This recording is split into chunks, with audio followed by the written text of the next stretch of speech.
చంద్రబాబును 1990లో హైటెక్ ముఖ్యమంత్రి అని పిలిచేవారు. హైదరాబాద్ లో హైటెక్ సిటీ నిర్మించడమే ఇందుకు కారణంగా చెప్పుకోవచ్చు. ఇప్పుడు అమరావతి నిర్మాణానికి పునాదులు వేయటం ద్వారా ఆయన నవ్యాంధ్ర నిర్మాత అయ్యారు. 4 దశాబ్దాలకు పైగా రాజకీయ జీవితంలో ఆయనకు అన్ని రకాల సక్సెస్లు వచ్చాయి. ఉమ్మడి ఆంధ్రప్రదేశ్లో అయినా, విభజిత రాష్ట్రంలోనైనా ఎక్కువ కాలం సీఎంగా చేస్తున్నది చంద్రబాబే. అప్పటికీ ఇప్పటికీ దేశంలోనే చంద్రబాబు అత్యంత పాపులర్ చీఫ్ మినిస్టర్. ప్రజాదరణ ఉన్న ప్రధాన మంత్రులతో సమానంగా జనం ఆయన్ను చూస్తారు. చంద్రబాబుకు ఒకప్పుడు ప్రధానమంత్రి అయ్యే అవకాశం వచ్చిందని చెబుతారు. ఆ పదవిని తీసుకునేందుకు ఆయన ఇష్టపడలేదు. తనకు రాష్ట్రమే ముఖ్యమని చెప్పుకుని అప్పట్లో పీఎం అయ్యే అవకాశాన్ని ఐకే గుజ్రాల్కు వదిలేశారు. ఆ క్రమంలో ఆయన ప్రధానమంత్రులను నిలబెట్టే కింగ్ మేకర్గా పేరు పొందారు. చంద్రబాబు ఎవరు ప్రధాని కావాలని తలుచుకుంటే వాళ్ళు అవుతారని రాజకీయ వర్గాల్లో చర్చ జరిగేది. వి మేక్ ప్రైమ్ మినిస్టర్స్ అని చంద్రబాబు అనేవారట.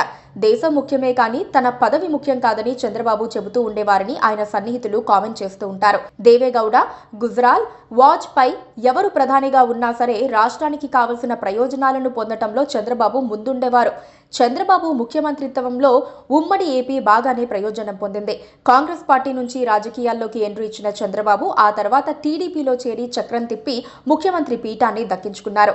చంద్రబాబుకు ఒకప్పటి సహచరుడు, ప్రస్తుత తెలంగాణ ముఖ్యమంత్రి రేవంత్ రెడ్డి ఇటీవలే ఒక ఇంటర్వ్యూలో చేసిన కామెంట్స్ ఆసక్తికరంగా ఉన్నాయి. రేవంత్ ని సహచరుడు అని మాత్రమే సంబోధించాల్సి వస్తోంది.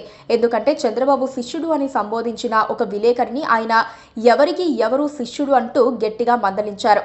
ఎవరైనా శిష్యుడు అని అంటే గుడ్డు మీద తంతా అని కూడా హెచ్చరించారు.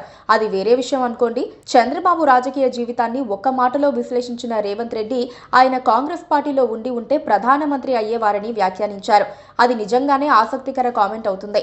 అదేంటి, గాంధీ నెహ్రూ కుటుంబ సభ్యులే ప్రధానమంత్రి కావాలి కదా అని ప్రశ్నించే రోజులు పోయినందున రేవంత్ రెడ్డి చెప్పిన మాటల్లో రీజనింగ్ ఉందని భావించాల్సి ఉంటుంది. గాంధీ నెహ్రూ ఫ్యామిలీ కానీ మన్మోహన్ సింగ్ 10 ఏళ్ల పాటు దేశానికి ప్రధానిగా ఉన్నారు. అలాంటప్పుడు చంద్రబాబు ప్రధాని కావటంలో తప్పు లేదని, అలాంటి అవకాశాలు ఉండేవని ఆయన అభిమానులు చెప్పుకుంటున్నారు. పైగా చంద్రబాబుకు పాలనా పరంగా అనుభవం ఉండటం, పాలనలో మెలకువలు తెలియటం కూడా కలిసొచ్చే అంశంగా చెప్పుకోవచ్చు. చంద్రబాబు అర్థశాస్త్రంలో పోస్ట్ గ్రాడ్యుయేషన్ చేశారు. ఆర్థిక అంశాలపై పూర్తిగా పట్టుంది. ఎలాంటి నిర్ణయాలతో దేశ ఆర్థిక స్థితిని గాడిలో పెట్టే వీలుందో ఆయనకు తెలుసు. బడ్జెటింగ్లో ఆయన దిట్ట అని చెబుతారు. ఎక్కడ డబ్బులు ఖర్చు చేయాలో, ఎక్కడ ఖజానాకు పొదుపు చేయాలో ఆయనకు బాగానే తెలుసు.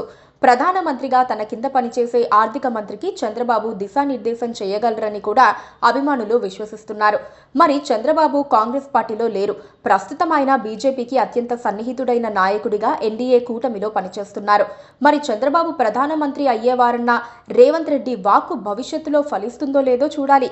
అదే జరిగితే ఆయన అభిమానులకు అంతకంటే కావాల్సిందేముంటుంది?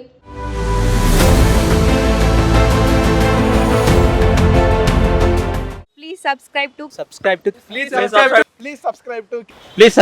KTV Telugu. KTV Telugu KTV Telugu channel.